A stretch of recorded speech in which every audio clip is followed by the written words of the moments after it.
I kind of perceive this fitness journey as a rabbit hole. It's a hole or it's an investment that, it's a discipline and it's something that you're stuck with for the rest of your life. You go into it, you try and dig a bit with the analysis, like deconstructing workouts, seeing what actually helps, like, experimenting exercises, the orientation, like how you order them and how that eventually affects the stimulus on your muscles, like all these nuances. You start to like just keep digging further and further. And the more you dig, the less you realize that you're kind of covering up the behind stuff, right?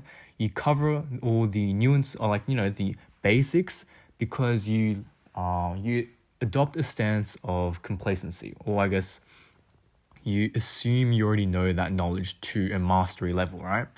And like one of the things I wanted to mention was, especially with my pull-up, it was my form.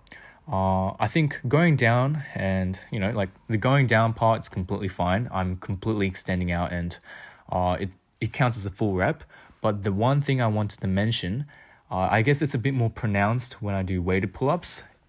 Or like later on in my sets when I get more fatigued.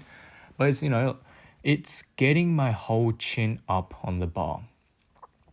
And from this angle, I guess it kind of doesn't serve as much justice because it's not like eye level with the bar and you can't really clearly see, but it's still a third party perspective. It's an objective lens that shows that regardless of whatever angle I'm showing it at, my chin is still not going completely over the bar. And yes, while some may argue that, there's hardly any extra stimulus that comes with completely pulling your whole neck over the bar, right? As soon as you go up halfway or like 3/4 of the way, you've already maximized the stimulus in your lats and whatever. But I think mainly what I'm trying to strive for is the aesthetics. I really want my pull-up to look very, very clean. And I guess after I start recording myself these days and just seeing how it looks objectively, it really drills itself down that, I haven't established the pull-up to the most fundamental level. I think if I'm able to start all over again, the most important thing I would have focused on was the form, right? I really want to get my chin over the bar, and I think since I've neglected this over time, specifically because when I first got into pull-ups, I never really took a clear emphasis on completely pulling up all the way to the top.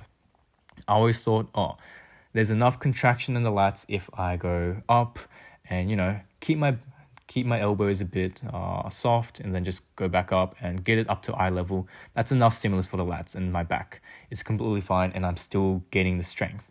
But it comes down to the aesthetics and, there's probably even more to that, right? There's probably a lot more contraction and other things that I'm just not aware of that's a lot more applied to that knee isometric point at the top of the pull-up. And it's just something that was the most prominent in this session and something I wanted to really reference out. So I guess in my future pull-up sessions, I'm going to drop the weight, work on really getting that chin over the bar and making my form, I want my form to be something that you can't argue with. You can't argue that it's not a full rep or like it's a clean rep. You can just look at it and say, okay, that is a pull-up. And that's what I'm striving for. So that's basically it, and I'll finish it off here.